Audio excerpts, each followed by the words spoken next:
Hello? Hello. Hey, what's up? Nothing much. How you doing?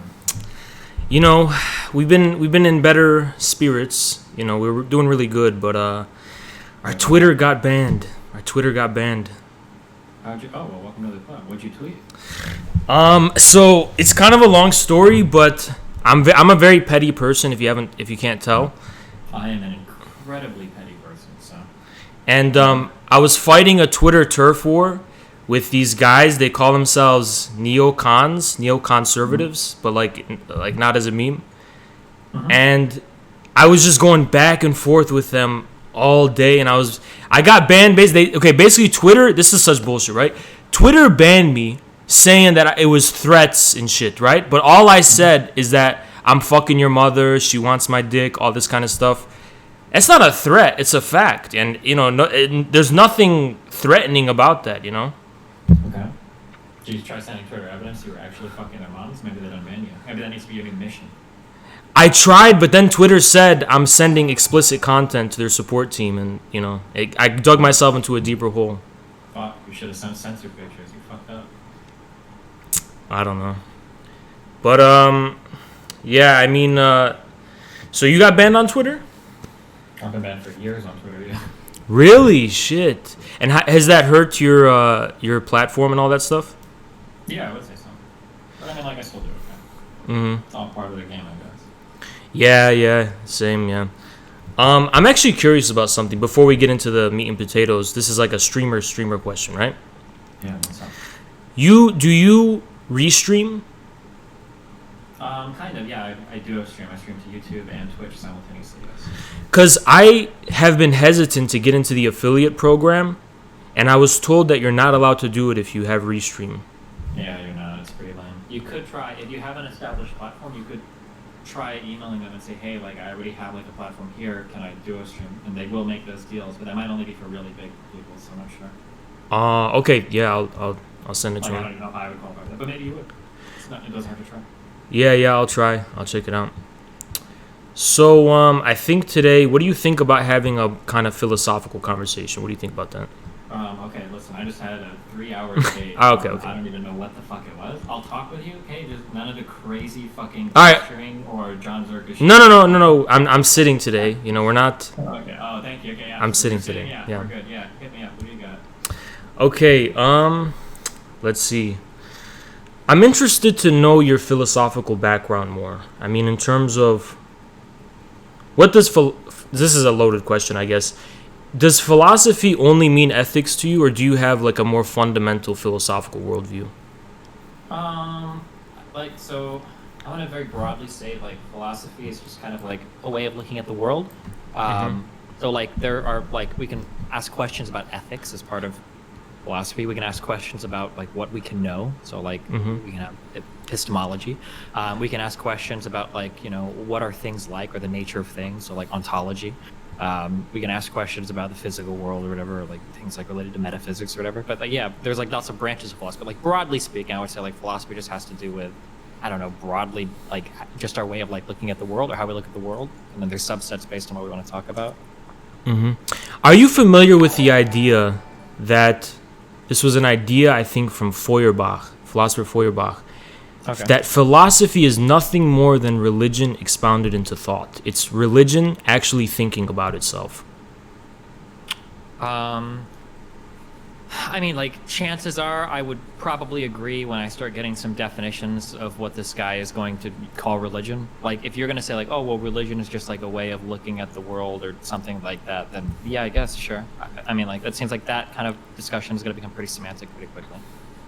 But, I mean, I could agree, but I could also not agree. Like, I'd say that there's, like, a huge difference between... The reason why I draw this distinction is, like, there's a huge difference in, like, religion and, like, theology, right? Like, we can arguably say that, like, some people worship science as a religion, I think that's a statement I would probably agree with. But I think that science is different from theology, right? It just depends on how you view that. Oh, yeah. I'm not one of those people who, like, says, oh, everything's a theology, just because... Yeah. But because some people get kind of vacuous. They're like, oh, well, you believe that reality is real. Well, that's as much a religion as a Christian. And it's like, I mean, okay. Yeah, I mean, like, I'm definitely not coming at it from that angle. I think the idea is more actually that religion is more understood Well, when we think of religion, I think, correct me if I'm wrong, I don't want to speak for you, but I think when most people think of religion, they think of kind of these metaphysically loaded, not even just metaphysically, but just kind of these almost pseudoscientific, empirically loaded claims about, angels being real, and, almost something is almost as arbitrary as saying like, oh, there's unicorns and there's, but I think religion means something else, especially in the context of 19th century philosophy. I don't think they saw it that superficially. I think they thought religion was more generally about relating to what they would call what is absolute, the absolute, Okay. You're asking if I agree with that, or? What is your view about religion? I kind of, the way that I try to make sense of this is I separate out two things. I separate out like religion and theology. So I would say like theology is the like study of any particular religious doctrine, and then religion, broadly speaking, is like a set of norms and customs that are oftentimes rooted in a theology. So like I think theology is bad personally. I don't like most theology, but I think that religion largely I think can serve a lot of very positive functions for society. It can give you a sense of community, a sense of purpose, a way to guide your actions. Like things that your family members participate in, a set of like norms and customs and rituals that you get to participate in. So I think that broadly speaking, I think a lot of those things are good. I'm just not a big fan of a lot of theology. Oh, well, I think actually if you look at the history of Western philosophy, you could really see how the idea of it just being religion expounded in thought, not just theology, because theology is more explicit. Theology is talking about almost directly the nature of divinity and things like that. But for example, the distinctions that religion is working with, I think can be grounded. Sorry, the distinctions that philosophy is working with can be grounded religiously. Like for example, they say the founding moment of Western philosophy was Descartes, the Cartesian kind of dualism between mind and body. And that kind of distinction, I think, at least as it was expounded by Descartes in Western philosophy, I think it is something unique to Christianity. I think it's something unique to the kind of contradiction that's proper to Christianity. For example, that Christ is the man, which is the unity of the material world with the spiritual world, and so you can, yeah. I don't know if that's a contradiction necessarily, at least from a Catholic perspective. Right, a Catholic would say that the Trinity isn't a contradiction. It just describes like three different. Well, contradiction's a bad word. I just mean it might be a contradiction, like from some certain logical, commonsensical perspective. I just mean to say it's a kind of about like seemingly paradoxical. Yeah, it's a unity of opposites in some kind of way. Sure. These are sure. Okay. Yeah, that's what I mean. Mm-hmm. But yeah, I mean I know it's kind of like shitty to like not do your homework on someone before you come on, but I've kind of watched some of your streams and I've watched a little bit of your stuff, but I've never actually, I'm not actually familiar with like, is there a school of philosophy that you associate yourself with or identify with, or? Not really. I just kind of have like thoughts on things, and then I just kind of work from that. Oh, got it. Understood. Yeah. Yeah. Because. Okay, am I allowed to kind of do my best shot in trying to categorize you? Yeah, if you want to. I always get different people that email me. They're like, "Oh, well, you're actually this thing. Oh, you're this thing." And it's like, I don't know. I think the first thing I would say is that I would locate you within. I know some people want to reject this distinction and be like, "Oh, it's all bullshit," but I think there is a real distinction between analytic and continental philosophy, and I think I would situate you more with the analytic sphere. Okay. My understanding is that if at one point in time there was a broad divide between analytic and continental philosophy, that for the most part that's not necessarily the case anymore. But I don't actually know if that's true. I have an academic friend that's but I don't know how true it's interesting because to me that divide was always ambiguous before. But actually you could say it begins with Bertrand Russell's crusade against what was the British word? The British trend? The specific form of Hegelianism in Britain? some type not of like enlightenment or something, or rationality or something, or no. It was a specific trend unique to Britain, and there was a bunch of British Hegelians. I forgot the name. Some type of idealism, it was called. And Bertrand Russell, he founded a whole trend, basically, to the extent of my familiarity, basically launching an attack on them. And that's I think that's one of the founding distinctions. But it really begins with the divide sometime in the 30s, I think. British idealism, yeah, that's what it's called. British idealism. Someone in the chat got it. Yeah, it was British idealism. I think the divide actually begins in sometime in the 30s between Heidegger and a guy named Rudolf Carnap. Have you ever heard of Carnap? Nope, I don't know a lot of academic names, so. Oh, okay, for sure. Go for it. To try and break it down, this is how I would break on the divide for like in layman's terms, right? Commonsensical terms. Quick, yeah. Just so that we have so I have like a guidance for where to anchor my mind here. What exactly are you trying to demonstrate with what we're talking about now? Oh, just the distinction. We don't have to talk about it, but just kind of the distinction between analytical and continental philosophy. And I think it might be relevant because I'm coming more, I guess I would be categorized more in the continental sphere, you know? Okay, sure. All right, I'm just making sure that I understand what we're trying to get. So it helps me keep my mind more focused on what exactly we're getting at. But yeah, go for it. Okay. Yeah. So Bertrand Russell attacking, I think you said British idealism, or someone else attacking British idealism? No. Yeah, I was just saying you could maybe make the argument that the analytic continental distinction begins with there, but I think it begins with a certain kind of reaction against Heidegger, specifically Heidegger. And Heidegger's contribution to, I guess you would say, philosophy, I think it's maybe too specific. I think Heidegger was more generally not just a philosopher, but he was a broader type of thinker. I think ontology, actually, I wouldn't consider it simply a branch of philosophy. And actually, I can justify why I think that is. To me, the premise of philosophy begins with the classical, by classical I mean, we're talking about ancient Greece, the classical law of identity. A is A, right? Philosophy is about the idea, to me, the Platonic idea, right?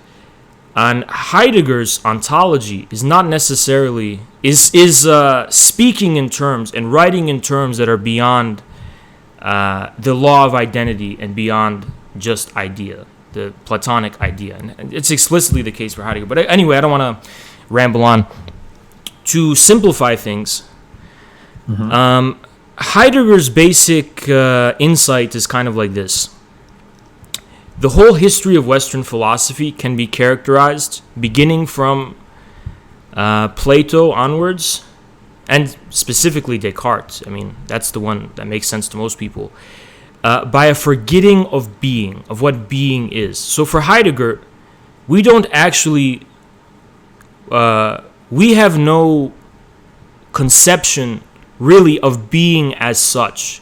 We have a conception of being as one being among many, as a type of being. So for example, a being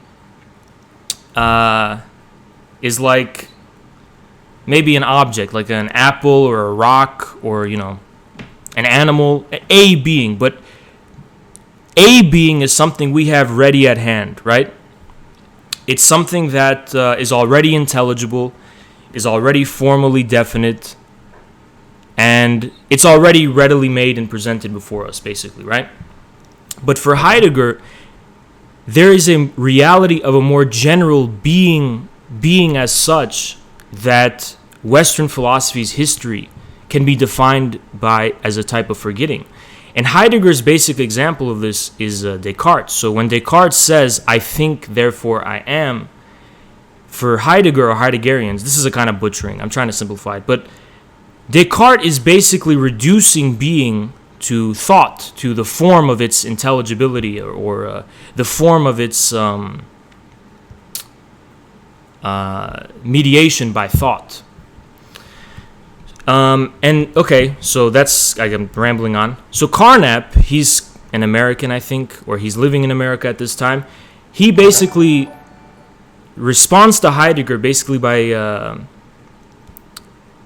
saying that Heidegger is just mystifying the use of words in such a way that they cannot actually describe anything real. Heidegger's not describing anything real. And so for Carnap begins this kind of view, I guess, he initiates this kind of view that the meaning of words is ultimately located in some kind of definite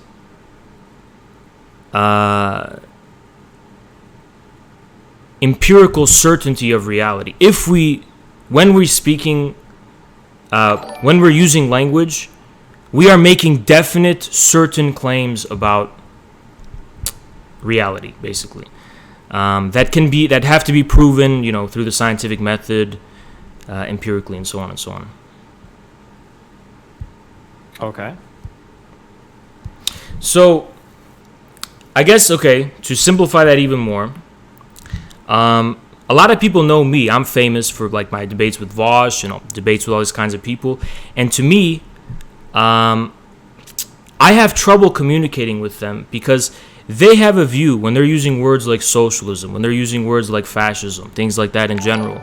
They speak with those words. They speak using those words as though the meaning can somehow already be established with some kind of formal mechanism as certain before the fact. Like the most vulgar example of this is there's a definition of fascism that's written somewhere, and we just have to discover the true definition, the true essence, right? But someone who comes from the continental perspective, I guess, or I guess a Heideggerian perspective, would look at it differently. They would say, fascism, the meaning of fascism may be definite, but we cannot premise that meaning or know it by some formal means before the fact that it's already something in reality that's real. So it's not a matter of discovering the definition per se. It's a matter of discovering what it actually is in the first place. So meaning isn't reduced, for example, to the form we give meaning itself. Okay, I feel like we're in like very, I don't want to say esoteric land, but I'm not entirely sure where. Okay, okay. Yeah. We may have taken this a little bit. I may have taken this a little bit too far off the edge. I guess I could try to ask you a couple questions related specifically to this topic, and then we can kind of see where we're at, I guess. Sure. Yeah. So, do you believe that? Are you just talking about like the formation of language or something, or whether or not like the concept of socialism is something that is either discovered or invented, or? It's more about the fact that what words mean is not reducible to the form those words give that meaning. What do you mean by the form those words give that meaning? What do you mean? Meaning, for example, when we ask, what is the meaning of, let's say, what is the meaning of, I don't know why I'm thinking of an apple. Maybe there's something better. What is the meaning of water? Okay. Okay. That meaning is not created by the way in which we try to describe it or give it form through language. That meaning is a more fundamental experience or encounter that actually precedes the way we make that intelligible through language. First, we have some kind of more fundamental material relation to what we call water, and then, to the best of our ability, we attempt to give it some kind of description. Okay. I don't think that's that controversial. But when it comes to things like fascism or socialism, it seems like people think I'm crazy when I just am saying the same thing, but with regard to those things. So I think there's a difference. What was the example that we just gave? Water. So I think that it's a little bit different because when we talk about something like water, right? I think that so there's a few different ways we can use the word water, right? We can use this in a scientific content, or we can use this in a scientific sense, or we can use this in like a layman's sense, right? So I'm going to talk about the layman's sense of water, because in the layman's sense of water, water includes a lot of things that also aren't water. For instance, water in the United States contains, I think, like fluoride or other chemicals that might be used at a water treatment plant, right? But we're broadly speaking, we've got something that we call water, right? Sure. Yeah. So I think that with something like water, I think that water is a lot easier to understand than like a concept like socialism or fascism, because water generally reduces down to a fact of the matter, of a material thing that exists in the world. Ideally, right? That there's some understanding of like what water is as a thing, and that's reducible, and we can see that. When you talk about like socialism or fascism, I think we're talking about like way more abstract organizations of a lot of different types of things that make that definition a little bit more open to, I don't know if I'd say open to interpretation, or just open to having like different qualifiers put on it, or different, like the definition can change a lot is what I'm saying. Sorry, I'm speaking on this a lot. Like for water, it's hard to imagine that we could redefine water to mean a lot of different things, but for socialism or fascism, because these things are so much more abstract, they could probably be like shifted around quite a bit. Yeah. Yeah, but I think water also has this amorphous quality. As you just described, we, in our everyday sense, we don't relate to water in terms of its scientifically understood material substance. And also water has a lot of others, you just have to read Charles Dickens' Tale of Two Cities, and you'll see water means a lot. Water means revolution in those books. Water can have a lot of symbolic significance. It can have a lot of metaphorical significance. Sure. All I'm trying to say is that, like, Yeah. if you eliminated all, like, water, like, so there are particular pieces of water, things of water in the world, right? That these things, if all humankind were to disappear, the underlying matter, like, that is being encompassed in the term water will go on to exist. But concepts like socialism or fascism will disappear with humanity. That those concepts will cease to exist, because those are purely human defined. Whereas like water, even though it's kind of a human definition, refers ideally to some underlying fact of the matter, some existence in the material world.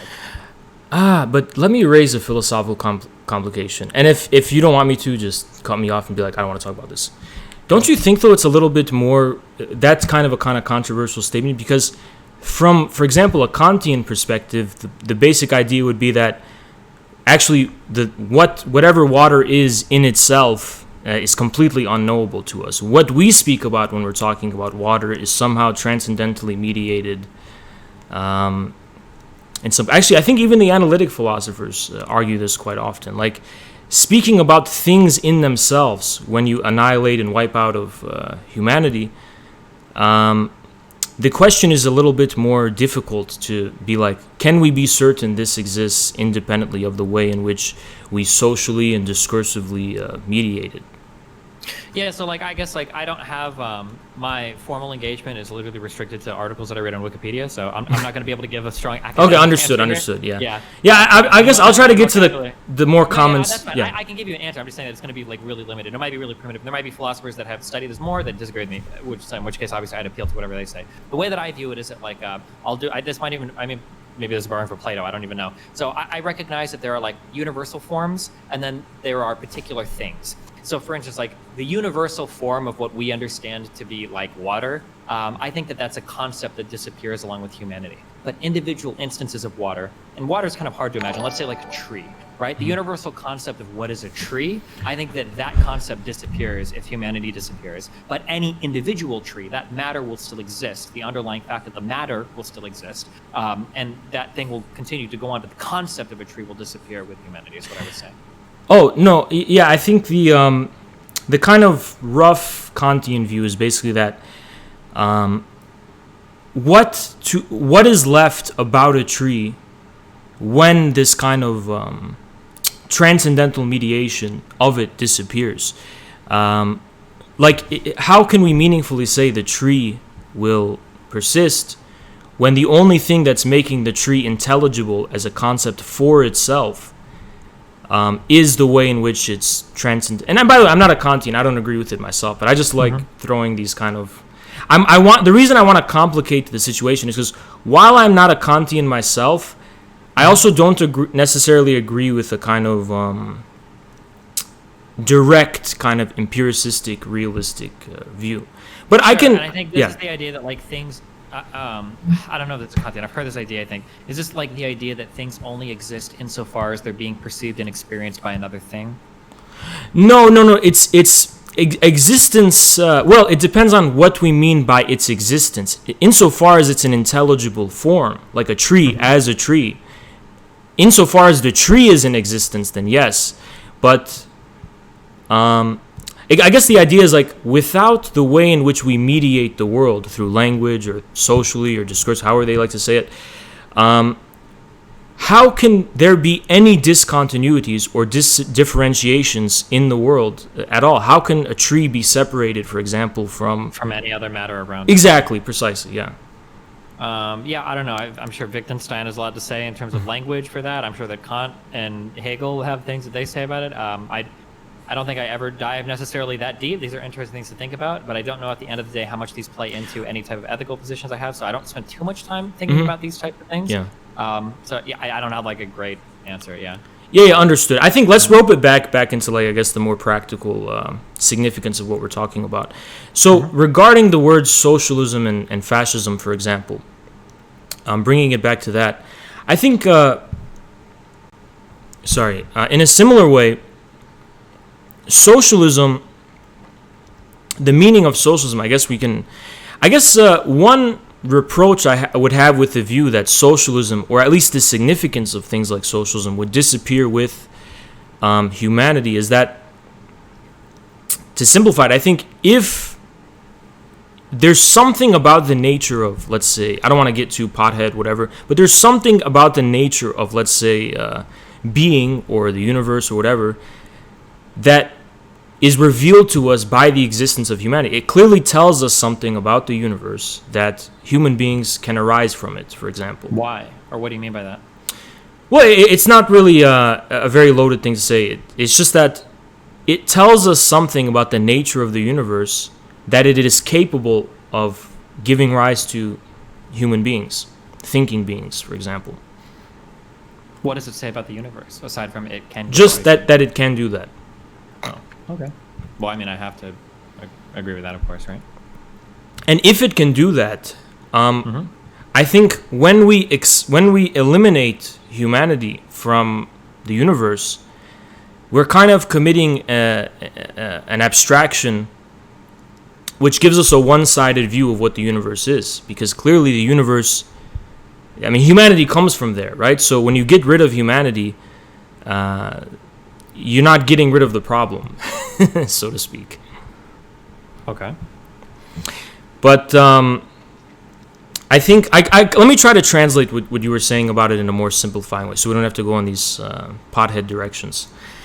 I think basically your point is more that since socialism and fascism are relating to human society and organization, what they mean is we're going to have more power to define what they mean by means of definitions and by means of things like that, because they don't simply subsist naturally. You know, like we have to actually define what they mean. Yeah, and I would argue that like language loses its power if we don't define anything. The whole point of defining, like everything stems from, I take in like an instrumentalist approach to everything. Like we create things because they provide utility to us. And as soon as the definition of words becomes fluid, then they no longer provide utility to us. So they become worthless, which I think we should probably avoid. The problem though, I think, is that we're dealing, even in the case of things that are, let's say, wholly social and human and transcendental, whatever, such as socialism and fascism, is that there's actually always two elements to the meaning of a word. There's, in my view at least, there's a more objective and material meaning, unconscious meaning, perhaps, and then there's the explicit and conscious attempt we give to try to make it, or to try to give form to this meaning. My only contention is that the meaning is not reducible to the way in which we try to give form to it. So I agree in a sense that you need a definition of socialism. But where I disagree, maybe you don't disagree, I don't know, but where I disagree with people like Vaush and those people is that we can never reduce that meaning to the string of words or the sentence and whatever description we give it. Why not? Because there is an actual, let's say, objective meaning of it, but that is precedent to the way in which we try to describe it. So you're saying that socialism or fascism, that these are like materia of the universe, and we kind of are discovering these concepts. There's some underlying No, language it's athletic know-it-all, or would I'm just because it seems to me that like Yeah. I would view socialism and fascism as like human constructed things, and if humans are Yeah. constructing it, then necessarily it will have some constraints. Well, It should be understandable. I know you don't like leftists. I don't either. But I'm just going to quote Marx, not to be dogmatic or anything, but I think Marx sums up my view. He says, men and women create their own... men and women make history, as in... And for Marx, history means basically the social reality, all that kind of stuff, society. Men and women make history, but not as they please. Okay? So even though we as human beings, we do create socialism and fascism, it doesn't mean we do it voluntarily or we do it in a purely conscious way. And why I say I would agree. Okay, so I would distinguish between two things here. So I think that I would agree with that in practice. So like for instance, if you were to argue about like the socialist system of X country, that's going to be something that we're trying to like define like retroactively, and that's going to be imperfect, and the people that are working there aren't going to be like saying like, oh well, what should we enact, this law or this law? Well, let's look up the definition of socialism, find out, right? However, when we talk about like describing something like idealistically, like, oh well, what is socialism, right? Assuming we're not trying to describe some particular instance of it, we will be able to determine a set of like, well, this is what this is and this is what this isn't, I think. But then I think to me the question is, how can we arrive at the idea of socialism beyond the instances it takes? Well, it would be whatever we collectively as humanity arrive on, right? How do we arrive on the definition of anything? It could be the definition of a chair. It could be what a man or a woman is. It could be what a democratic government is. It could be what a planet is, right? So, it's all, like language is like a shared experience between all of us, right? So to you, would that be just basically what most people try to mean when they say this word socialism and things like that? Yeah, arguably, yeah. I agree with that. I agree with that. And I don't think that's necessarily something that's fully fashioned consciously either. I mean, we use words in ways for profoundly unconscious reasons as well. But the problem with, and I don't want to keep shitting on, Vaush or whatever, because I'm talking to you right now, so...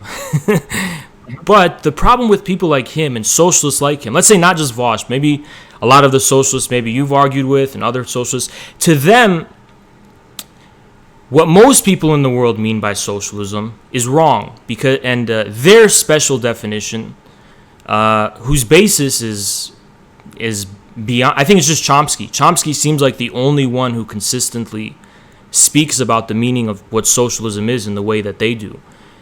But they basically say, let's say someone says, okay, the USSR is socialist, or China is socialist, or whatever. Most people in the world use socialism to describe those countries, and they even use communism, right? Yeah, there's a big problem definitionally where socialism means a lot of different things, even two socialists. Like I noticed that when I started debating socialists, that no two socialists have the same definition of socialism. People that are self-described as socialists, and then even across the world, people use socialists to describe a varying number of things, from economic policy to philosophical philosophy. I'm sorry, to like philosophical thought, to like systems of government, to like I've seen it thrown around and used to mean literally everything. Yeah. And something that's fascinating, by the way, is that when socialism actually became a thing for the first time in history, it was the same thing. It's not like someone first came up with a definition, an ideal of some kind. Socialism basically originated as, and I'm not, trying to joke around, as kind of a meme, a kind of floating word whose meaning was very vague, very ambiguous. And it seemed to only be defined by the way in which everyone was referring to and talking about it. It had no direct definition of its own. It's in the Communist Manifesto. A specter is haunting Europe, the specter of communism. The Pope's talking about it. The Prussian police spies are talking about it. All these people are making a fuss over it. As to what it actually was, it wasn't set in stone or written everywhere. But I think the way in which we can give meaning to socialism isn't by trying to come up with an ideal that exists at the expense of reality. For me, we should understand the meaning of socialism by looking at how it's been used across reality, and especially the contexts that gave rise to that use. And I think that's what Marx and Engels actually originally did, and because they didn't begin as. Yeah. So to shortcut a lot of this argument, I don't think I'm necessarily going to disagree with anything you're going to say here. So I'm going to try to demonstrate the problem that arises. And then I'm sure you'll agree with me that this is a problem. And then I don't know what each of us would say to fix this problem. So this is a common problem that will come up when I have debates with people. Somebody will say something like, I'm going to use this word. Ooh, okay, I've got a really good example, actually. Let's look at the word manipulate, okay? Somebody's going to say, hey, you agree that in this particular circumstance that you manipulated this person. And I might push back and I might say, well, hold on. I don't think I manipulated this person. I think, I had a conversation with them and I convinced them that I might have been correct on a certain thing. And then the person will counter me and they'll go, okay, well, hold on. When I say manipulate, that's what I mean. I don't mean any ill will by it. Now, my objection is that, well, manipulate is usually loaded morally as to be a negative thing. Usually you're doing something against somebody. But he assures me, he's like, no. I don't think that, when I use manipulate, I'm using it in an amoral sense. This is a thing that we do, right? So let's say that I agree with him on that point. And then that's cool. We've identified that. Let's say that later on in the conversation, he's trying to condemn a behavior of mine. And he says something like, well, of course this is bad. Remember, we both agreed earlier, you literally manipulated this person. Now the person has taken the word that I agreed with earlier, and now he's retroactively fitting a definition that we didn't agree on. I think this seems a little abstract, but this is the problem I think that people have when it comes to playing so fast and loose with words, is it allows bad faith actors to kind of get you to agree with certain things or to talk about certain things where they're loading these words in ways they're dishonest about. And then you found yourself having a conversation, and before you know it, you're agreeing to things that you actually would never agree to. Mm-hmm. I think that's why people try to be a little bit more strict with definitions. So if somebody's going to advocate for, say, socialism or whatever, and they're like, oh, well, when I say socialism, I literally just mean government safety nets, Scandinavia. It's okay. And let's say I agree with that and that person is in power and they're like, okay, well, by the way, all capital formation is gone. All businesses are now given to the workers. It's wait, holy shit. I didn't know you meant that with socialism. You tell me that, right? Now we have a problem because our definitions are inconsistent. That's the only reason why I think most people will fight on strictly defining words, and why I would fight to strictly define words, because I need to know what somebody is talking about. Otherwise, the conversations become a little bit meaningless or absurd sometimes. Yeah. I 100% agree that the whole linchpin of this issue is bad faith, because when we trust intuition, we trust common sense, which I think you do as well. At that point, it's very clear what someone's going to mean when you say you're manipulative. It's going to bring all of the commonsensical connotations in everyday human life that come with that word, And to me, I think, but I don't actually think having fixed, well, I mean, they may be, modular, but they're still going to be fixed. You can modulate them all you want, but they're still going to be fixed. In the sense that they're going to be constant, right? I don't think having constant definitions solves the problem of bad faith. And as a matter of fact, I actually think that's precisely what enables bad faith to an even unprecedented degree, because I think there's always going to be a way for people to find loopholes and use form, be formalistic in order to, in a bad faith way, betray the actual content that it means. Sure. Well, that's kind of true, though. This is my grade 1 engagement with this topic. Have you ever read 1984? Yeah, I read it when I was really young. Yeah, okay. So 1984, I think, is largely a book about language. I think I agree with the concepts in that book that it almost feels like language to some extent can kind of almost restrict or determine our thoughts. Right, so a big part of 1984, arguably one of the biggest parts, is redefining the words that people even know or how they describe things, assuming that if you restrict a person's vocabulary, you essentially can restrict a person's particular thoughts. And so or if you define words in a certain way, you can give rise to certain thoughts. So one thing that kind of bothers me, I'll use very cliche examples. We'll say, quote unquote, cancel culture. Right now we'll look at two words that exist in the American vernacular, racism and fascism. So these are words where people play very fast and loose with the definitions of these words, which I guess is okay. But when the punishment comes around for these words, we only appeal to the harshest and strictest definitions. So, for example, when I think of like, how should we punish a racist, right? Well, a racist person is somebody that's bigoted, that thinks that they have like some intrinsically superior existence due to a characteristic that shouldn't determine that. In other words, so like a man might think that he's better than a woman, or a white person might think they're better than a black person, right? That's racist and that's bad. And I know ways that I would punish that.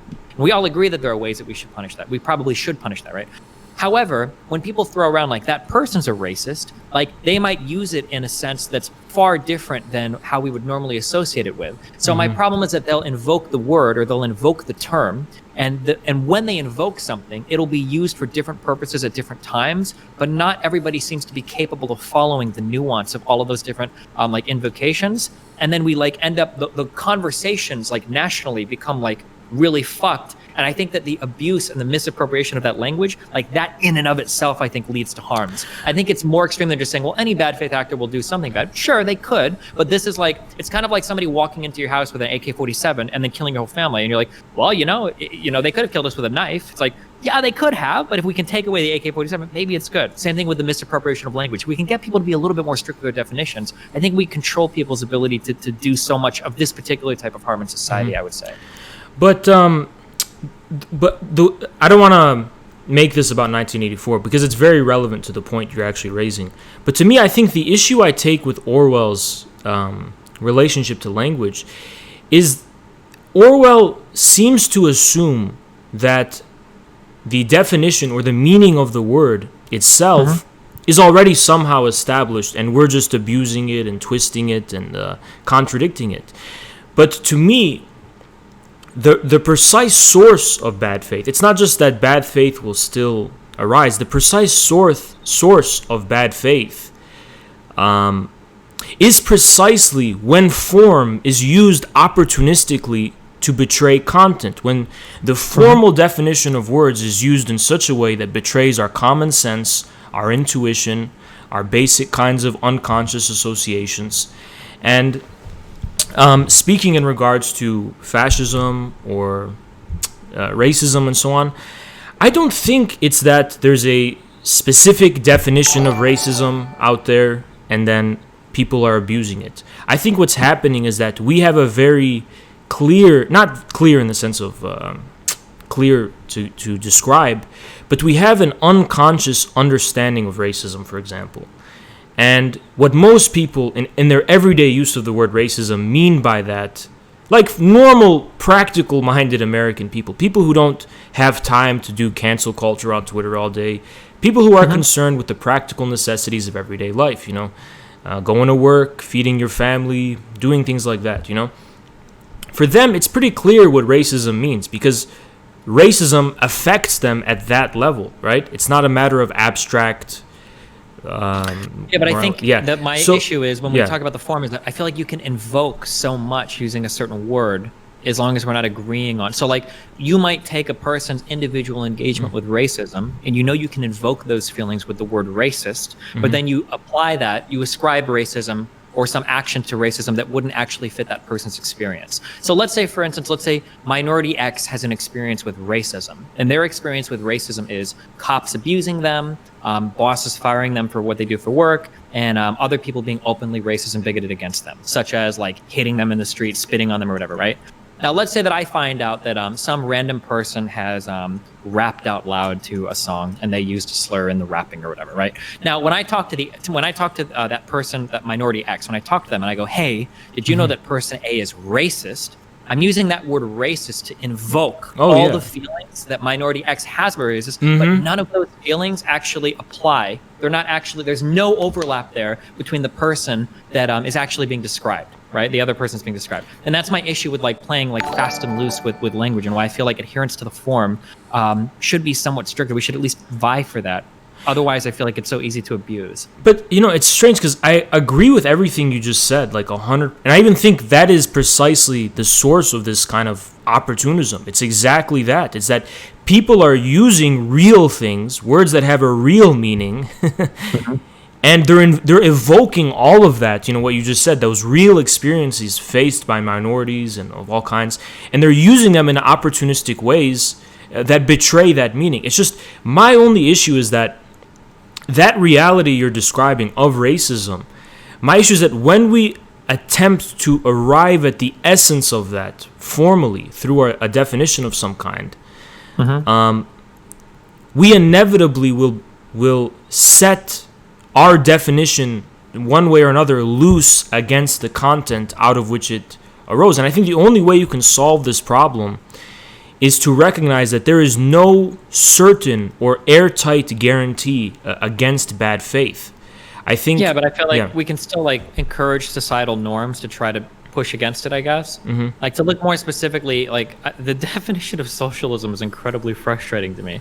I have a decent understanding, I think, of like what a socialist organization, what that would look like. And I've spent a lot of time arguing against conservatives for a long time who are like, you want healthcare for your country? That's socialist. I was like, well, no, it doesn't really have anything to do with socialism. And I feel like I've argued that for a long time. But now I see people on the left who argue in favor of socialism. And they say, well, the first step to socialism, we need like socialized healthcare. Now, like people on the left, very far left-leaning liberals, I would say, and even some like socialist type people are making the same arguments that conservatives used to make. They're like, well, when the government does more, that's socialism. And it's like, wait, that's not socialism. What do you mean?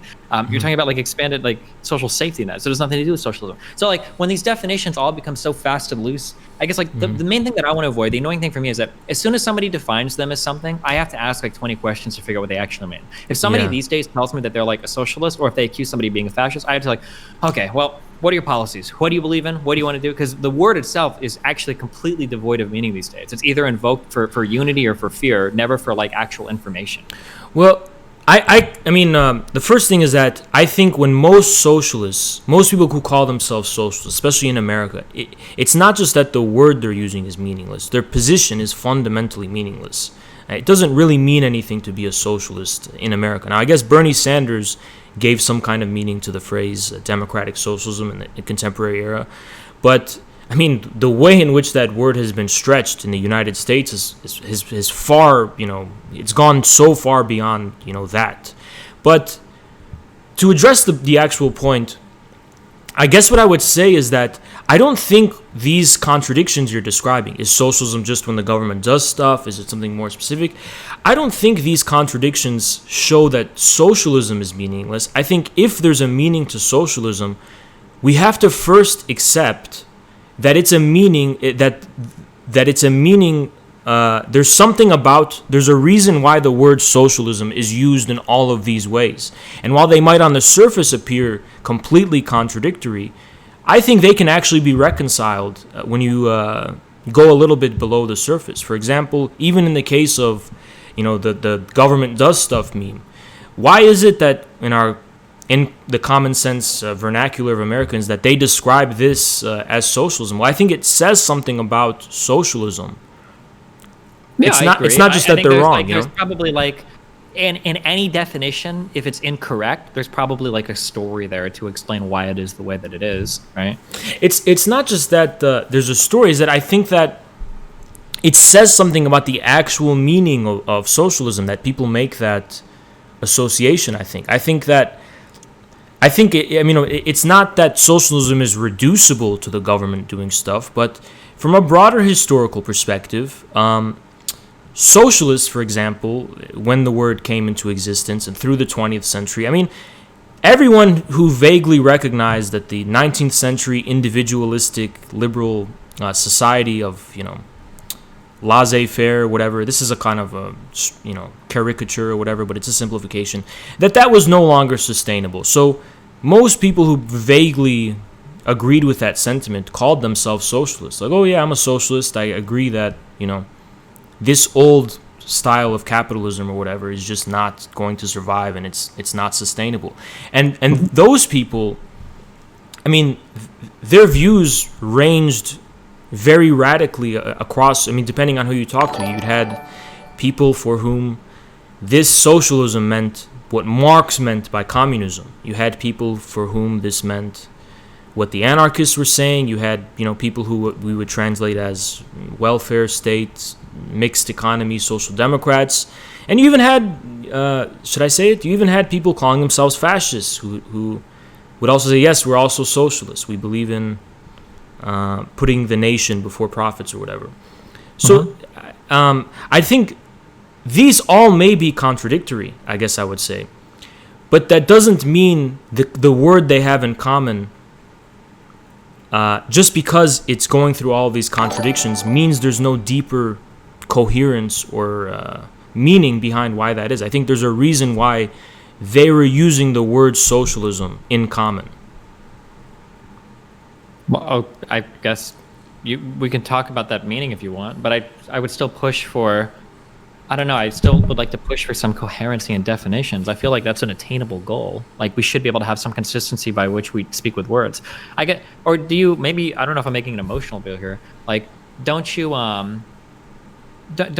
wait, hold on, I'm sorry, real quick. So someone in your chat said, why doesn't Destiny have to ask 100 questions when someone says they're Republican? I do. I have to ask a lot of questions. Because Republican can mean anything from, like, I hate black people and Mexicans to I just don't want people to take my guns, but otherwise I'm, like, pretty socially chill. Like, that word can mean a lot of different things as well. Look at the difference between a neocon versus, like, a Trump Republican, versus, like, a Tea Partier, right? Like, all three of these groups I think are fairly distinct. Okay, so my only question to you, I guess, is like, don't you, isn't it frustrating that, like, so many more abstract words just have no definition? Or like, when somebody says, like, hey, are you an X? That you have to be like, well, what do you mean when you say X? And then go on to define it, that these words almost become meaningless. Is that not a problem? Well, do you not get frustrated by that? It doesn't frustrate me because I've always tried to either know already, like, have this deeper type of sense of what are you trying to say, basically. Like, and I try to get an idea of what people try to say by relating to it on a very deep and intuitive level. And I guess in a country like America, I guess we don't really think the way we're brought up, the way this country is. A lot of things we build from scratch. We try to create things from scratch. You know, it's the nature of the country, and we a lot of times when you ask someone, what do you mean? Sometimes it's very much justified. And maybe most of the time it's justified, right? Especially in the common sense use. But sometimes you're not actually inquiring about what people mean. You're asking them to put their terms in a kind of formally acceptable way. I mean, it's almost like when you want to go to the bathroom, you're going, can I use the bathroom? And they go, oh, I don't know, can you? What do you mean? You know? I mean, they know what you mean on a deeper... That's really stupid. Yeah. But I think that there is some value in just knowing what people are talking about. No, I agree. I think that, for instance, because there are, ways... I think a really good example... Wait, are you American, or where do you live? Or what? I'm 100% American. Yeah, I live in America. Yeah. Okay. So, here's an example of something that's frustrating to me, okay? The phrases ACAB or defund the police, I think, are phrases that at their root, depending on how you get at them, the majority of Americans would probably agree with them. So I'm going to be a little bit liberal in terms of how I describe some of these things, rather than the more hardcore left-leaning way, right? But if I look at ACAB, all cops are bastards, and I say, well, the problem with the institution of the police force is that, one, oftentimes it regulates itself, which is a huge problem, and two, oftentimes police officers are incentivized to look after other police officers. So in that sense, all cops are bastards. It's not good that we have an entity that, gets a monopoly on violence. It's allowed to oppress us and attack us and answers to no one but themselves. It's bad. Mm-hmm. I think that I can probably talk about that and get a lot of Americans to kind of convincingly be like, yeah, okay, I don't agree with you. Yeah, sure, I understand what you're saying. But ACAB, the phrase, all cops are bastards, when people on, say, the center or the right hear that, they're like, oh, you hate all cops. Fuck you, right? So I've taken now a word that stands for a concept that I think is generally agreeable. And now, because of the language I've used, I've immediately created a huge division there. And for what? What do I gain for doing that?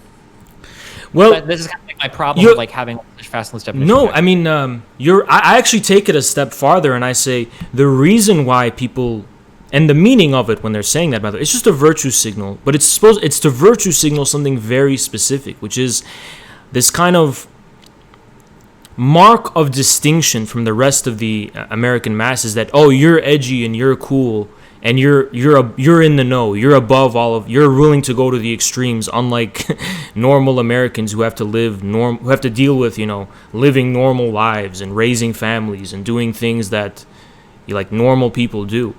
when you're saying that kind of edgy shit, which you know is turning off normal, they're doing it for that precise reason, is that they're trying to ground their fundamentally antisocial position. And oftentimes, I don't want to get too much into Marxist, lingo, but their class position, a lot of these people, is that they're not dealing with working normal lives and dealing with normal jobs. They're people who, the majority of the people that say ACAB have never actually had an adverse experience with a police officer, except for when they've been with their white friends, standing outside of a Starbucks protesting or something. Right? Precisely, yeah. Exactly. And a lot of that does come. I'm not blaming them as a whole. A lot of it does genuinely come from the fact that, in contrast to, I guess, the stereotype of the 50s, the post-war, the baby boomers, the millennials of this generation don't have stable jobs. They're not able to secure stable livelihoods, and there's no clear path to home ownership and things like that. So I completely get that. But that also has created a sizable population of young people who are just in this fundamentally antisocial position in regards to society, where they don't really have any stable foundation to make a living, and that kind of cultivates these slogans, as you're saying, that solely serve the purpose to antagonize the majority of Americans. I guess so. Like, here's another problem. I don't know. I don't think we can actually reach an agreement here because there's no way to know because we haven't empirically measured it, which I think feeds more to my problem. So I would like to imagine, maybe this is my naive optimism, I would like to imagine that most of the creations of these slogans aren't meant to be purely antagonistic, that they do think that at the end of the day they're going to get some level of support or people coming over to their side from this. It just seems that, like, by using the language in the way they do, it ends up being contradictory. But I would hope that it's not all, like, just purely antagonistic. I think for a lot of people, you're right. That is the case, that they're genuinely upset about the state of policing in the United States. But a lot of people don't know any other alternative. They think that it's either you're accepting the kind of status quo views about the police in America, or you have to adopt this trendy sloganeering, whatever, that doesn't work. And I know for a fact a lot of people are just genuinely being led astray by these kind of bad faith elements. And the reason bad faith elements, I guess, rise to the top and, lead these people and lead them astray even, is because they create a lot of artificial sites of conflict that people falsely think is the real distinction. Okay, I know that doesn't make sense. I didn't put that in the right way. For example, what you just said. So the people who are, when people are, the people, let's say bad faith actors creating the word ACAB, they're just, when they do that, they're going to antagonize maybe 50% of Americans, right? At least. Sure. And then suddenly you're going to go to Thanksgiving dinner, and then your uncle or whoever who's completely turned off and against this slogan is going to define their position to be pro-police. And then this arms race is created where you have to start taking sides. And the whole thing is created just by these bad faith actors, whereas I'm sure there would be a division before the fact, but they've just created a pointless and almost substanceless polarization. Yeah, and that's kind of my issue, is when you get people that would otherwise be on your side who are now all of a sudden opposed. I think maybe a less contentious term might be defund the police. But I think when you describe what generally people mean by that like funding should be diverted to other organizations that are more capable of specifically handling certain problems in society rather than having to call the police on every single thing, then I think like most people would agree, like, yeah, this sounds like a good idea. But when you just call it defund the police, you're creating like such a more unnecessarily divisive message that does nothing to further your political purpose or anything. And in spirit of, maybe sounding naive and having just a generally good faith attitude, I think maybe a lot of the problem also results from the fact that people don't really, and this is going to sound really corny, but people don't believe in the American people anymore. People just assume everyone's evil and everyone's, I guess, inherently racist and bad and, the enemy. So they just jump right to the case of start antagonizing them, because they don't actually trust that when you explain yourself in a way that makes sense to the American majority, that there's a big chance that they'll come onto your side. They immediately I guess, knock on an open door, or what is the word? They close the opportunity. They kill it before it even gets off. I don't know what the fucking express. Yeah, exactly. But I also just kind of roping that back into this whole kind of the use of language and definition thing. I also think that it can apply to that too. Is that we can't actually really control in an airtight, formal way what the meaning of a word is. But if we act in a spirit of good faith, maybe there will be a misunderstanding as to, why we're using certain words in the way we are. But I think real communication begins when, instead of saying, what's your definition, you say, in what sense is that socialism? Why are you saying that's socialism? I think those are much more productive, because when you just ask what's the definition, I mean, the first thing is that, believe it or not, it's very hard to come up with definitions.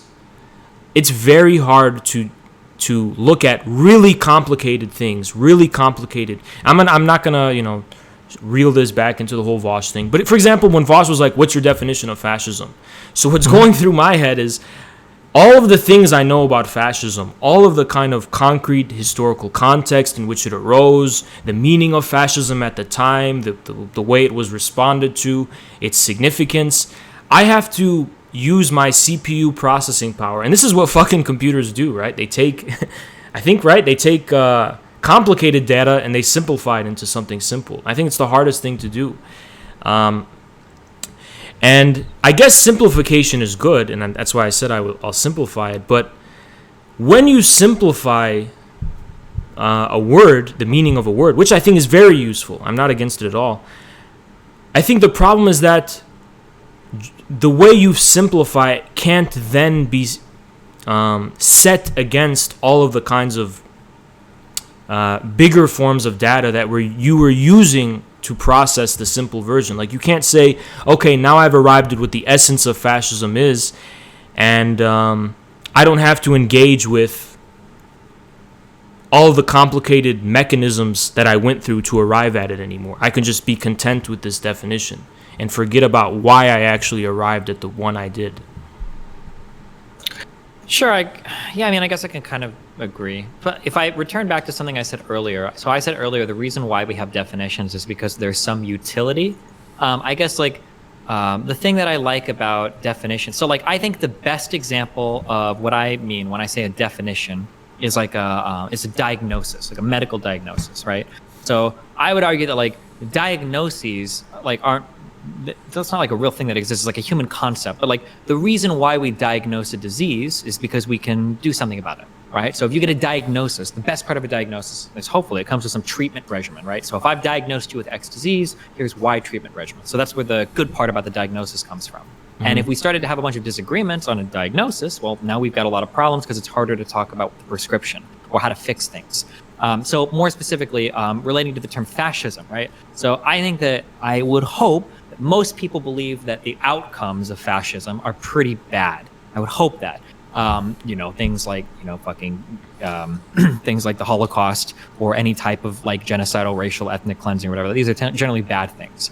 Now, if we have a consistent definition by which we recognize fascism, so some ultra nationalistic authoritarian populist, taking power, and if we have an understanding of what does it mean to be an ultra authoritarian, what does it mean to wield totalitarian power, what does it mean to be a populist that weaponizes fear, that when we have these concepts organized in our head, we can, for instance, look at somebody like Donald Trump and we'd be like, oh shit, you know what? This guy actually has a lot of fascist characteristics, And if I can recognize that immediately, I know that I don't like the outcome of any fascist regime. Maybe I can be very more quickly okay, well, I don't like this particular person. I can identify very quickly why. And if somebody asks me, I can say oh, well, I think that he has a lot of fascist tendencies. And then we can both have a shared understanding of what that means, rather than having to back and forth argue and define and semantically whittle each other down until we figure out what each other means, I guess. Yeah, I guess so. To kind of understand where you're coming from, I guess what you're saying basically is that you're defining the meaning based on the outcome.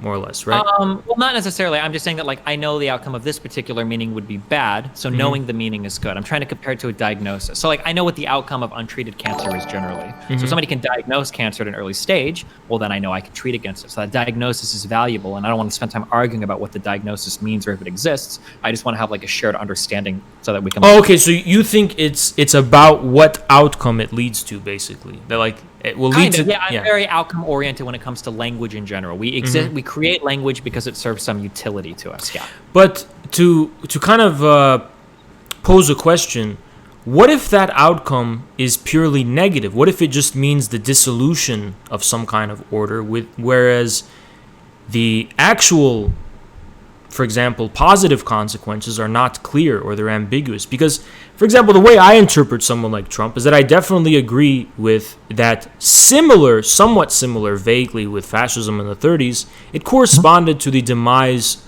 of liberal democratic order, right? But I would then say I can't be certain that I can call Trump a fascist because to me, he just represents this decay and this dissolution. I don't know what Trump's positive consequences would be. Well, sure. I mean, like Trump, then you could argue for some weird, if I'm using the layman's version of like accelerationism, you could argue for something like that, but you'd still at least so then maybe you would say like, well, I think that a fascist would ultimately be good, not because I agree with fascism, but because I believe that fascism represents some necessary consequence of the contradictions inherent within capitalism. And that once that consequence is realized, fascism, that there will be some uprising against that. And hopefully we end up in some left-leaning state afterwards. Like if you want to say that, you could, but I still think there's a value there in identifying a fascist, I would say, or I would feel that way. The thing with Trump is that I always understood Trump, and this is definitely related. I'm not like veering off into something about Trump, but I always understood Trump not in terms of Trump's positive qualities, and not from a so-called accelerationist perspective, but from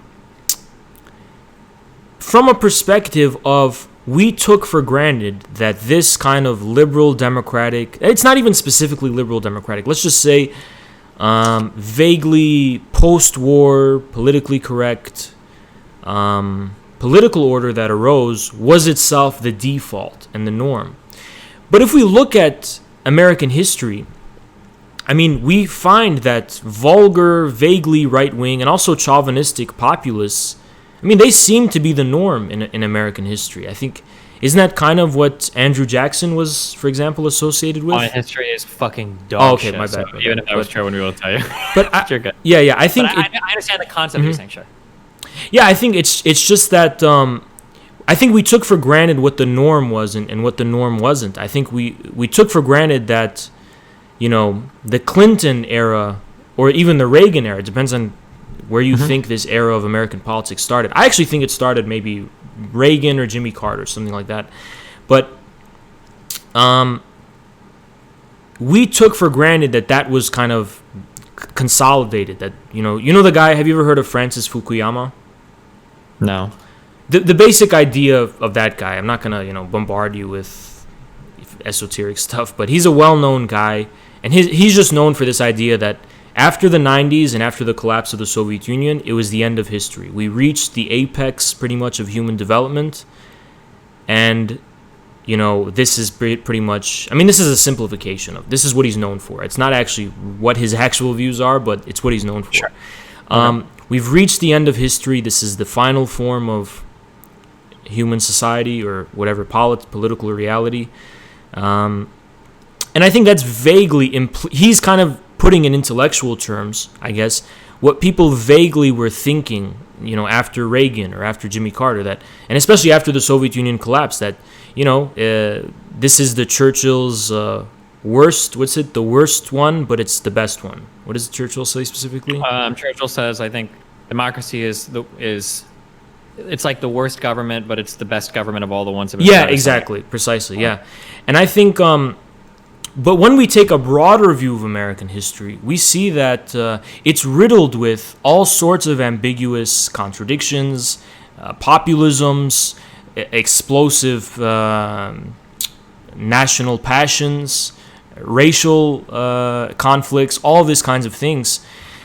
I just think I don't know why we were assuming as a society. I guess why were we assuming that this was over with Trump? And the reason I specifically object to calling him a fascist is because I think it's a way to bypass this more fundamental confrontation with the state of the many middle American voters who voted for him. Like, there's something still at the heart and about America that hasn't been consolidated. I mean, and when we say that just Trump is a fascist, we're making it seem like he's a problem and not the symptom, right? Exactly. Yeah, exactly. Like, he just came from nowhere, and then before him, we were somehow already reconciled liberal democracy.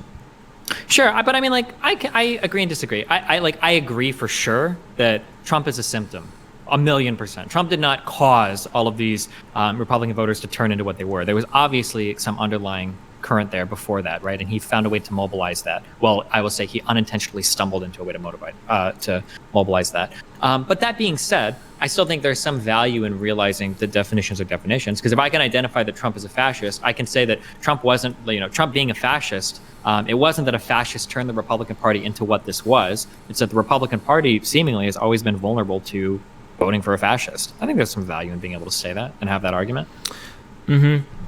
It's just, I think, I don't know, it's tough for me because, to me, when I think of fascism, for example, I think of, this was probably the most important one that people, I don't know why people seem to forget this one, is the context of the decline of colonialism and war, the military-industrial complex, this unprecedented mobilization of a society's economy toward this ad hoc aggression against other countries, specifically non-European and non-Western countries. I mean, Italy had Ethiopia and Libya, and then the Germans had Eastern Europe. And this formed the context of fascism arising.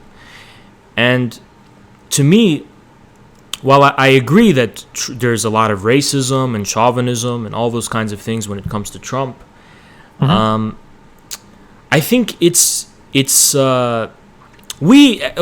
in general, normal people at least think of fascism as the worst possible outcome of a society. I mean, we all universally agree, like, Hitler may as well be synonymous with Satan, politically. Yeah, sure. I think that a lot of people one of the big reasons people call Trump a fascist is because instead of critiquing themselves, for example, and their own assumptions and conceptions of politics and the state of the American people and so on, they immediately jump to the worst possible label just because they want to avoid confronting a specific state of American liberal democracy. A more specific one. I don't disagree at all with this. This is one of the reasons why, controversial or not, like, I don't like the idea of labeling, like, Nazis and shit like just evil people, because I think that when you do that, you pretend as though like Nazis were like exceptional people in human history, and that the conditions couldn't be created to cause that group of people to exist at any other place of the earth. That it's important not to miss that. And I do agree that I'm sure there might be some people. I don't think it's as prevalent today as it was like in 2016 with Hillary. There might be some people who are just trying to say, like, oh, well, look, Trump caused all of this, because they don't want to take a hard look at, well, hold on, maybe there might be some outcomes of this kind of like neoliberal outlook on the world that's caused people to be the way they are. Maybe there's some responsibility lies in our current system in producing somebody like Trump and making him so popular. And some people might shirk the responsibility of looking at themselves in favor of just calling somebody else like, oh, he was just a fascist, like that's just a one-off or something. Sure.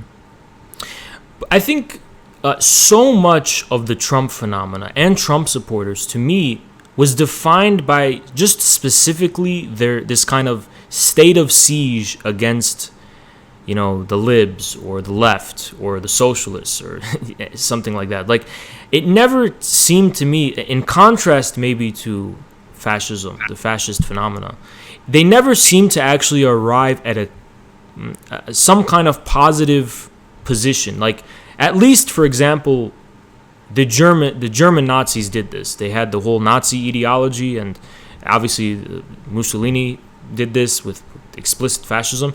To me, the range of people who were Trump supporters, it seemed like they only defined themselves based on their opposition to, the MSM, the media, the Democrats. In a shallower way, a long time ago, I don't know if you ever play video games online or anything, but there was this whole movement online. Have you ever heard of Gamergate? Yes, I have.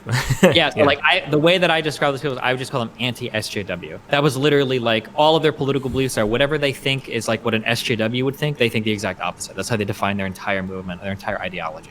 Mm-hmm. Yeah, exactly. And to me, that's kind of why I was hesitant to kind of call him a fascist, because it seems to me like let's say Trump was like allowed to do whatever he wanted to do, right? And there was no more liberal opposition, there was no more MSM, there was no more, civil society, there was no more institutions that were forming this huge pressure on him. I genuinely don't think he would know what to do.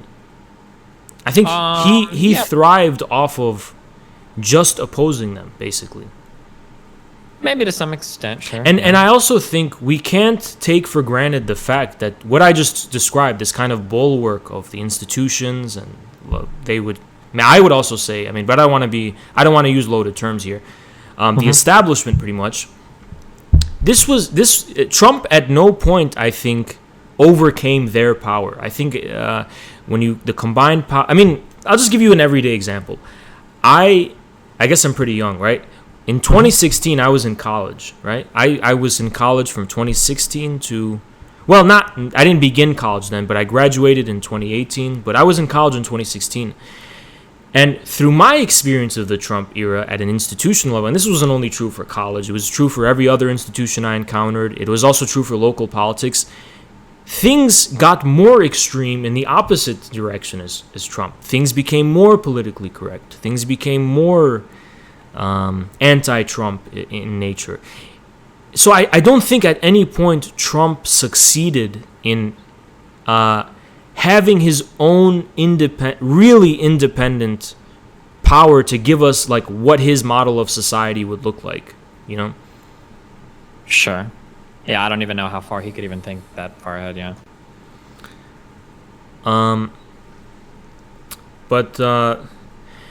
I just... I don't know what your thoughts are on the state of that at this point, Trump's whole movement, and what direction that could possibly go in for the future. But I keep saying this, and I maybe I could be wrong. I don't know. It seems like the way that Trump is posturing, I could be wrong, but I still feel this way. I feel like Trump is just going to get bored and move on. I don't think that this is a guy that's like so committed that he's going to like sacrifice his personal well-being and happiness to do any kind of political movement. I think that he's just eventually going to get bored and be like, fuck it, and then peace out. That's what I keep saying. But people keep saying he's going to come and make his own political thing and whatnot, and who knows? I guess we'll see.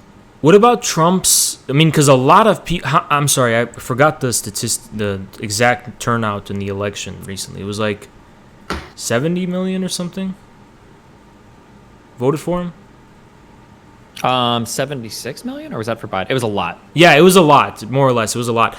Those supporters couldn't have just, disappeared or scattered to the winds. And it seems like there's a really big vacuum in the Republican Party right now, Yeah, especially after the Capitol riots, a lot of people were turned off from the Republican Party, so who knows? But there's a lot of infighting right now in the Democratic Party, so who knows? True, yeah, that's true. Well, anything else for me? I gotta go farm in my video game soon. It's very important for my commune, so. Yeah, I guess I don't have anything else in mind. Okay, I'm curious. Personal question. Okay? Oh, sure, yeah. Why all the posturing? So I don't know. I'm sure you were probably forwarded clips. I know you were. So I listened. I was super bored one night. I got sent down some fucking YouTube fucking rabbit hole or whatever, and for some reason I got the recommended intro video to your channel. It's like you and two other people talking for 3 hours. And I listened to a fair amount of it, almost the entire thing. It seems like you're capable of having decently reasonable discussions. So why the standing up and screaming and shouting? And is it just to try to get more interest initially, to cast a wide net, capture some people, and then convert? It's actually a good question. There's a few reasons. There's a few reasons that I wanna touch on. The first one is that, in no particular order, I can't put them in order. The first one is I want people to have fun. I want this to be entertaining because when I watch a lot of politics, I'm just getting bored, on Twitch and YouTube and stuff. Sure. I want us to have fun, I want it to be fun. I want there to be entertainment value, and I also myself want to have fun, I want to have fun doing it. The second reason, I guess this was more in the case with you, because I had a little bit more knowledge of your background, so I never expected you were going to be like a really bad faith actor. But it's also that, and this, I'm going to confess this is like our first, I've been only streaming maybe for a month. So to go from a month of streaming to talking to all of these, talking in front of thousands and thousands of people, like it's a lot of, I guess, pressure, and it's easy to get nervous. And I guess the way I respond to that nervousness is just becoming more energetic. Yeah. And it's a way to dissipate nervousness, And hype. Hype is a lot of my chat is hyping me up a lot, that there's a lot of intense hype. I know for someone like you who's really used to this and you're, it's nothing new. I guess it's not much, and I completely understand that, but to me it's of course I'm very empathetic. A lot of people look at people in my position and they think it's like super duper easy and it's whatever, but there's actually like a lot of stress.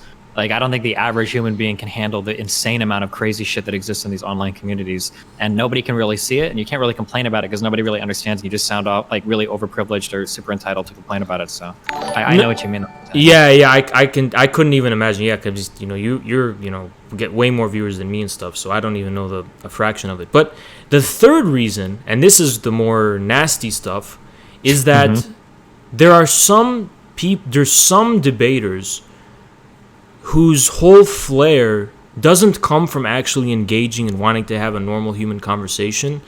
It comes from putting up this kind of posturing and using all of these kind of bad faith tricks and, Yeah, they argue for optics, basically. Exactly, precisely. And to me, I just wanted to prepare for that right off the bat, because, I'm just going to name names. I don't want you to take sides, so and you can cut me off if, you don't want me to say this stuff.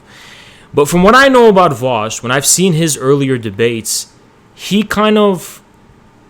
Okay, I'm going to say something insulting, but you can... Because, to me, I always thought of Vaush as the alpha... He thinks he's the alpha male of the soy boys. Like, He's very passive-aggressive, and he's not too explicit about it. But when he's debating people, he's like... Because a lot of people in politics are kind of sensitive types of guys and they're not, these type of alpha, whatever, he kind of just does the bare minimum to slap him around a little bit, and then it looks like he wins, basically. But it's not because he actually won by the merits of his argumentation. It's because he basically put up this kind of show using, guerrilla, games, putting up a show to make it seem like he's the more dominant one, and I was not going to let Vaush put up that show in my case, So I guess that's why I was as ridiculous as I was with the Vaush debate. But I think, right off the bat, I asked the guy, hey, you wanna keep it civil or do you want to put up your show? Because I can do both, Okay, yeah, interesting, gotcha. Yeah, but the third one is not. It's not the reason for all the cases. Like, that's not why I was kind of joking around in your case. It was more the first two. Yeah, I gotcha. Yeah. Final question then. I'm curious. Wait, first a suggestion, a career suggestion. Do you know who John Zerka is? Yeah, I know who he is. Dude, he's way smarter than he seems. Okay. I know he is. I know dude, he's one of the smartest people I know on Twitch. If you can do 2-on-2 debates with him, that unironically would be huge content. It would be the most frustrating experience in the world, and I think he might go for it. I don't know how scared he is of doing debate content. Hopefully he's not permanent. I think he got a 10-man running Tinder stream. But, 2v2 debates, just present him as a serious political figure or whatever, and dude, people will lose themselves on stream arguing against you guys. They'll really lose. I'm 100% open to it. It's just that I don't want to impose anything on anybody, because at the end of the day, I realize we're coming from a really controversial place politically, and it might not. Just don't do any yeah. like the crazy fucking like pro gulag shit or whatever. Yeah. Like if you just argue 2-on-2 against like some politics, like I don't know, minimum wage or something dumb or whatever. Like I think that would be like super huge entertainment. I mean, yeah, I'd be down for it, but I just I respect if that's not something possible. That and then final question. So do you believe genes are real or no? Honestly, it's mostly a provocation. Obviously it's mostly a provocation. I want people to realize that when people are talking about genes and biology, none of this stuff is set in stone, and there's still so much that these biologists, these molecular biologists just don't know and don't understand. There's a mainstream article that I have saved somewhere, and I can send it to you in DMs if you want. And it's not written by, any quack. It's on a mainstream, respectable website, and it's written by respectable scientists. It's The End of the Gene as We Know It. I think in a technical sense, now, okay, I know that it's provocative to say there's no genes, because people be like, oh, what are you saying? There's no heredity, there's no DNA, I mean, there's no RNA, none of that. No, it's not what I'm saying. I'm just saying that I want people to think about how the origin of the concept of the gene, it does have metaphysical baggage. A gene is this kind of unit of heredity. Isn't exactly compatible with what we know today about how heredity works. I mean, there is no really single unit of heredity that's quantifiable. I mean, most, if not all, genes, what we describe as genes, they all work together. So thousands and thousands of genes are working together to produce our phenotypes. It's not like... It's not as simplistic as people, sure. A scientific example I can think even regarded to that is, I think for a while people thought that DNA was like the main building block that was kind of in charge of how everything exists in your cells, but then we figure out that there's like a lot of junk DNA, there's a lot of repeated sections, and actually like RNA is more in charge of like the duplicate or the replication process and traits, and there's like a whole bunch of like the interactions between everything are pretty complicated in terms of how everything works. So, yeah. And obviously the whole field of epigenetics is throwing a kind of curveball at modern evolutionary synthesis, and it's like we thought we had this kind of simplistic, vague idea of genes and RNA, and they code for proteins, and those create basically who we are, and that the genetic mutations account for the bulwark of phenotypical changes. But we know it's so much more. This kind of simplistic narrative just doesn't work anymore. We even know that for DNA to code and for DNA to work, it works together with the other elements, I guess I would call them. I don't know. The other things in the cell are all working together to make the gene itself work. So sure. Yeah, that's where I'm coming. I wanted to throw that curveball just because in our first conversation it kind of sounded like you were getting bored, and I just kind of wanted to, I don't know. Oh, to explain my perspective from the first conversation. So, I don't know if you or anyone will believe this. I am an incredibly genuine person. If you meet me in real life, I'm the exact same person in real life that I am online, and I believe all the same things that I believe, and you'll find that echoing throughout every area of my life. Because of that, it's very, very hard for me to deal with people that I perceive as being characters, because it's very hard for me to like put on an act. So when somebody is like coming into what appears to be like kind of like a character, I don't really want to like be authentic and engage with it, but I don't want to like just put on a show. So I'm basically left just kind of like, okay. And then I'm like kind of like plugged out basically. I have a hard time dealing with what I perceive to be as like characters or whatever. So if you're like being like very boisterous or very loud or standing or whatever, like I don't know if this is all like a big meme, and I'm not going to put like an actual like effort into the discussion, because I don't know if at the end of the day it's like, dude, why are you trying so hard? Like this is all a huge meme. Like you look like a fucking idiot. It's like, oh, okay, well this is a waste of time. Yeah, I completely understand that. I actually get that a lot. To me, I guess it was kind of my fault. Well, I don't know. I knew you weren't a bad faith guy in general, but I didn't know like to what extent you would have taken me seriously, like off the bat, But now I know that you're actually willing to have a normal kind of human conversation. And out of all the leftists I've talked to from so-called BreadTube, you're not from breadtube or whatever, but even though you're not yourself this kind of hardcore leftist or whatever, it just shows you how much BS the political spectrum is, because I think we have a much pleasant conversation, you and I, than I do with Vaush and all those other kinds of people, Yeah, it's really hard to have conversation with people when you feel like the entire time they're posturing. It's yeah, I get this impression sometimes when I talk to some people that they're not even looking at me when they talk. They're just looking to the audience and then talking at me, and it's like, okay, dude. But whatever. Yeah. Yeah, I mean, I understand that. Going forward, if we ever talk again or anything, I'm not gonna be the kind of showman or whatever, because I know, you. In what conversation? But it was a great conversation. Yeah, Yeah, I mean, I appreciate the talk. If there's ever anything else, you can always poke me on Discord. I'm usually running around doing boring shit right now, so you can always chat if you need to, okay? Oh, for sure. All right. Yeah, it was a good talk, man. See you later. Yeah, have a good one, man. Let's see you later. Bye.